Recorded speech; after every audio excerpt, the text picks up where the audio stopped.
If one day you were told that you were the child of a wealthy family, what would your reaction be?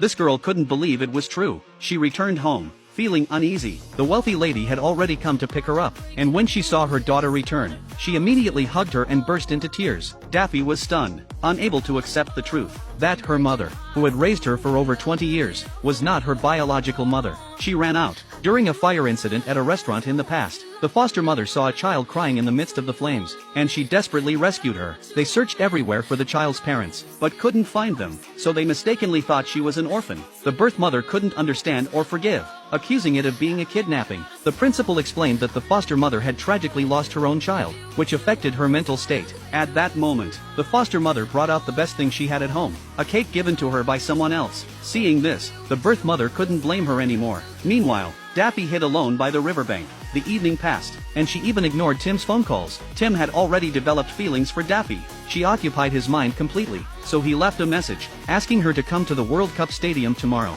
and instructed the assistant to buy 2 tickets to the game, hoping to watch the match together with her. Daffy didn't return until dawn. She told her birth mother that she wanted to stay here temporarily. Upon hearing this, the birth mother burst into tears, expressing her understanding. On the other hand, Tim arrived at the stadium with great anticipation, but Daffy didn't show up even when the game started. Tim called her dozens of times, feeling like she was going crazy. To make her mother happier, Daffy took out her phone and took a picture with her mother. While her mother cried and apologized to her, the two of them cried together, and the principal advised Daffy, once she returned to her biological family, she would have the means to provide medical expenses for the foster mother, and improve her quality of life. Having 2 mothers is also her blessing. Daffy finally understood this. She bid farewell to the foster mother, got on the car to go back home, pretending to be happy, but halfway through the journey, she began to cry, telling the driver to stop and ran back. She handed her phone to her mother, saying she would call her, and asked her mother to keep it with her at all times. Finally, she returned to her original home with peace of mind.